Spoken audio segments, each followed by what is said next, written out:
Hello and welcome to this little kitchen. In today's video, I'm going to be showing you a homemade ham, bone, and bean soup, as well as sharing with you how I bake like an artisan style loaf of sourdough bread without a Dutch oven. So I'm going to show you my whole setup and I'm going to explain to you how I accomplish that. If you'd like to see the video where I make and prep this dough as well as ferment it and all of that without a stand mixer, you can find that video below. It's the day in my life with my sourdough starter video. This process actually started last night, so the footage you're seeing right now is from last night where I just sorted through the beans. Anytime you buy dry beans in bulk, you want to make sure that you just sort through them, pull out any beans that are no good or any little rocks or weird debris that you might find depending on the quality of the beans that you buy. There's going to be more or less debris depending. And then I like to add in just a little bit of apple cider vinegar that just helps this process of unlocking the nutrients. So what I'm doing is I'm actually soaking my beans. Anytime you are cooking dried beans, you really want to try to soak them if you can remember that far ahead. You can do what's called a quick soak, but a quick soak is not going to unlock the same level of nutrients that just soaking it in water is going to. So it's going to essentially sprout the beans, and that just is going to make them much more digestible. The last thing that I did last night before I went to bed was I went ahead and I shaped this loaf. And then I did the long ferment in the refrigerator. And the reason why you want to do that is because it's going to help with scoring the top and it's going to help with the overall rise later when we bake this loaf in the oven. So as you can see, when I put it in my bowl, I actually turned it so that the seam side was facing up because the part that touches the towel will be the top of the loaf tomorrow. So on to our ham bone and bean soup. I did use my Instant Pot for this one. So after Christmas dinner, I went ahead and I took most of the ham off of the bone and put it in the fridge, and we kind of ate on that for the next couple of days. And I took the bone and all of the juices that were left in the pan and I put all of that into a freezer bag and I stuck it in the freezer because I wasn't sure when I would get to making these beans. But I do love to use white beans and a ham bone. Oh my goodness, it makes the best bean soup. So normally I would have also put some carrots into this soup, but I actually didn't have any on hand, so I just went with onion and garlic, and I'm not measuring anything.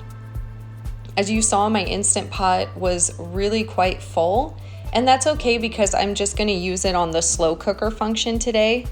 Plus, the volume of what was frozen is taking up some of that space in my pot. So some of that is liquid that's going to melt and then just cook the beans in it. So I'm just gonna chop up my onions and garlic and throw that in there with the white beans and the ham bone, and that is basically it. I'm gonna add a little bit of water and then I just let it slow cook until the beans were nice and done. So I actually cooked it a little bit longer than I would have if I was paying attention. And so some of the beans had started to kind of break down, but it ended up being this really creamy, delicious, almost stew-like. One of the things that I love to do is I actually keep all of the little vegetable pieces when I am cutting and chopping vegetables. So the outside part, not the skin of the onion, but like the very most outer layer of the onion that's kind of wobbly, it's not great to eat. I will save that, and I will also save like some of the end pieces, like the end pieces of carrots or the stalks of kale or anything like that. Just things that normally I might throw away or a person might throw away. I do tend to save most of that stuff and I put it into my freezer. And then on days when I'm going to be making a bone broth, I pull all of that out and I shove it into my pot with the bones so that I get all of those good flavors from the vegetables as well as the nutrients that's still in those vegetables without really wasting anything. Thank you so much for being here with me today. If you're enjoying this content, please like it, subscribe, leave me a comment below. Any of those things really do help with the YouTube algorithms and help small channels such as mine get noticed and get pushed out. Then I just set my Instant Pot on slow cook. I think it took about 4.5 hours on medium. This is my oven setup, and we're gonna come back to that later in the video and I'll explain it more in depth, but basically part of it includes putting hot water into this bread pan that's going to go into that oven, and that's going to help create steam. So you'll wanna make sure that you preheat your oven for an hour. This ensures that your oven is really super hot, which you need for baking bread. So I have my oven set at 500. And the point at which I put that water in was about 20 minutes, 15-20 minutes before I was going to put my loaf of bread in. So I did not have my oven preheating the whole time with that water in there. I put it in just about 20 minutes before I was going to put the loaf. And then I began this process of pulling my dough that had been sitting in the fridge out onto a piece of parchment paper. And then as you saw, it looked really kind of deflated.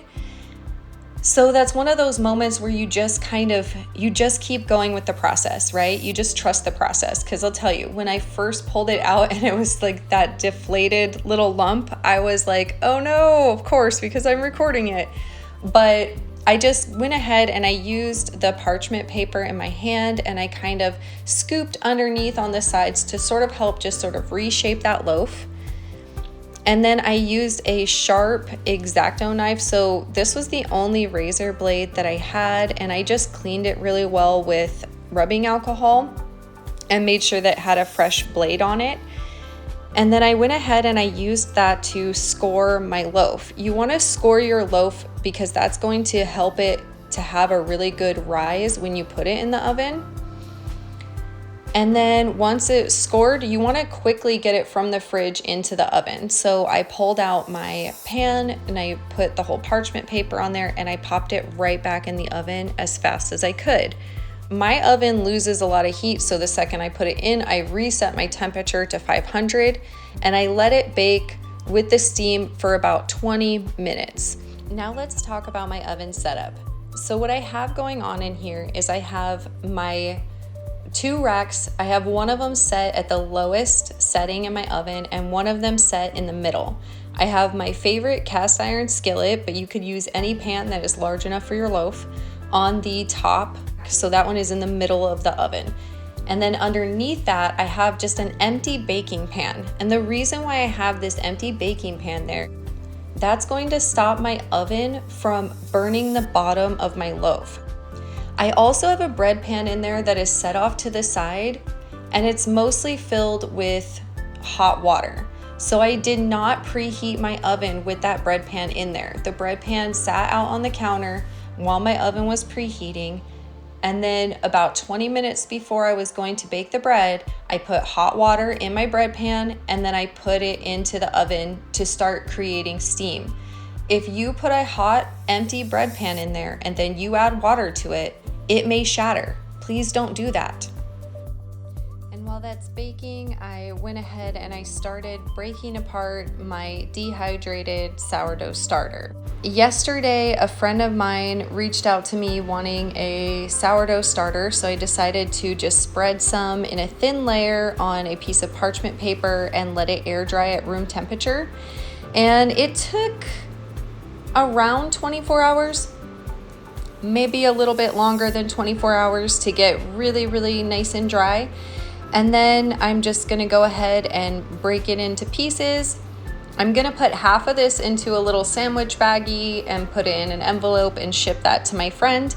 And the other half I'm going to put into this little jar and I'm gonna put it into a cabinet so that I have it for myself as a backup just in case something were to happen to my current starter, if it were to die or something.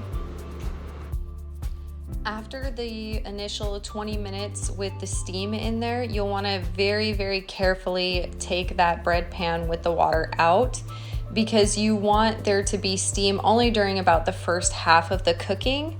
The second half of the cooking, you really want to let it get your bread, the crust of your bread, nice and crispy, nice and dark, nice and beautiful.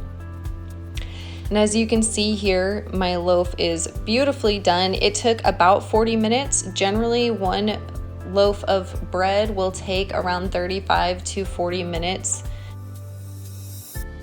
And these beans are nice and creamy and done all the way through. This looks just beautiful, and it tasted even better. When I was doing my own research on how to bake a loaf of artisan bread without a Dutch oven, I had such a hard time finding good information that also worked with things that I already had. I saw a lot of really complicated things. I saw complicated setups with roasting pans, or with roasting pans and foil. There was just all of these complicated steps. And after doing a lot of research and kind of trying to figure out, like, how am I going to do this?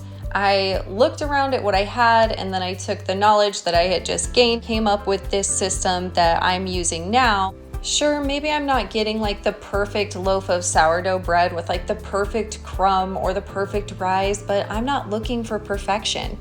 I'm looking for something I can do consistently and something that my family likes and that they will eat. Thank you so much for joining me. I hope you'll join me again soon.